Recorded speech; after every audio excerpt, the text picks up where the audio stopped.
Good evening. I will speak as a political economist, but I will also speak as a Greek. I'm old enough to have lived in Greece when it used the drachma, and I can assure Dennis that we didn't live on the trees, and we didn't live in caves at that time.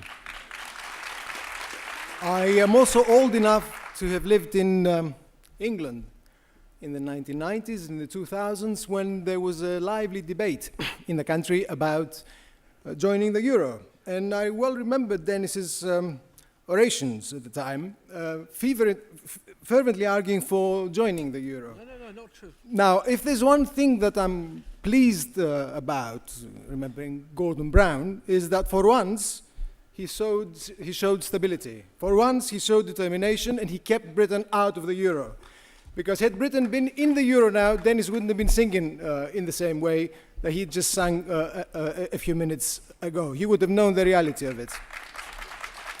But let me push on a little bit more, because the problem here is Greece. Now, where does the Greek problem come from? The Greek problem is similar to that of the rest of the peripheral countries. It's not specific to Greece. It's the same as other countries, and it has to do with being trapped in the eurozone, a system whereby frozen German wages basically mean that other countries steadily lose competitiveness. Loss of competitiveness across all these other countries has meant that they've accumulated huge deficits, external deficits, and therefore debt. Debt is a product of huge external deficits by and large. The problem was masked by cheap credit for a long time until the crisis hit. Public debt problem is an outcome, it's not the cause of the crisis. Now, the assessment of the EU, however, was quite different. The problem presumably came from the state. This is what the EU decided. It came from profligacy, and therefore austerity was necessary, and it came from too much state weakening the competitive drive of these various economies, hence liberalize, privatize, and reduce wages. The standard cure was applied, the holy trinity: austerity, liberalization, privatization. Well, there was one difference: no devaluation. Usually, the IMF would have applied this thing with devaluation. Here, it couldn't do it, and hence the program failed, and it failed abysmally. We're in a depression. We've got enormous unemployment. We've got debt to GDP ratio getting out of kilter, and the country is in deep trouble. The current deal is more of the same. The current deal doesn't solve the problem. It's exactly the same logic. Take the state out of the economy, impose austerity on top of austerity, liberalization, privatization, crush wages. The difference is debt reduction.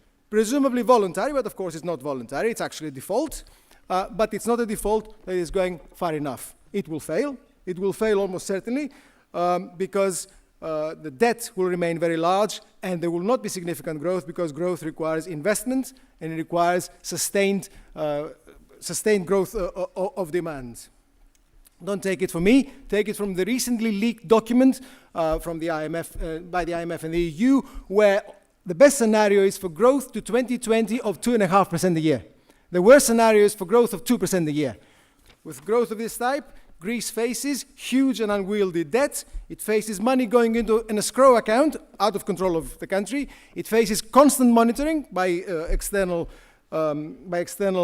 factors, therefore loss of sovereignty and democracy. It faces sustained low growth and high unemployment. Unemployment will not decline on growth rates of 2 to 2.5% annually. And it faces, of course, extreme uncertainty about the sustainability of the program itself. The slightest shock is enough to set the program out of kilter yet again. What must Greece do? It must break free. It must break free from this. It must default and exit. But that's not enough. I would argue that it needs a strategy to mobilize national resources to locate the country again in the world division of labor. Now, default. Default used to be a swear word in Greece, and I well remember that. It's no longer a swear word. It's presumably voluntary reduction of debt. Well, let me tell you, it's actually default. That's what it is. And it might even be technical default if the holders of bonds by hedge funds and so on hold out. But it's not good enough the way it's happened. It needs to be decisive, and it needs to be led by the debtor. It needs to be led by Greece, not led by the creditors. It needs a cessation of payments. And it needs a cessation of payments, and then it needs democracy and accountability. It's unbelievable that the debt has been handled in the way it's been handled so far. in secrecy, by a government that is largely led by an unelected person, by a team that we don't know. So we need transparency, we need an audit commission on the debt, and we need to coerce the lenders. For this, you need democratic intervention. But we also need exit. We also need exit for growth, and we need exit to reshape society. We need to exit to get out of the trap that we find ourselves in, and to release the pressure abroad. That's why you need the exit. Now, it will be a short-term shock, no question at all about it. It will be a short-term shock. But never in economics or in simple logic do short-term shocks justify slow death. Because what the country is doing at the moment is slow death. Never a short-term shock would justify long-term decline and death. There will be three areas of crisis, and I'm going to be very quick about it. There'll be the monetary area of crisis. So much has been said about this that actually very little, it's a lot of heat, not enough light. The monetary aspect of the crisis isn't very severe, let me tell you. It's not that difficult to do. The currency can be changed.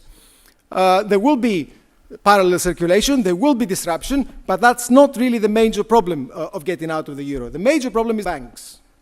The banks will come under a lot of pressure, and dealing with the banks will require sustained intervention. What would it require? I'll tell you what it would require. It would require public ownership and public control. Now, you might think I'm being extreme, but that's exactly what's happening at the moment. 30 to 50 billion euro is going into the banks, the Greek banks, euro of the Greek people, borrowed by the Greek people, with very little control on how this is going to be spent, and the decisions that the banks will make themselves. Well, I'm suggesting that the banks are taken over properly, and they're being told how to respond and what to do in order to rescue them, as well as put the economy back on a growth track. The third thing that we'll need to do, that will be a source of crisis, will be, of course, trade.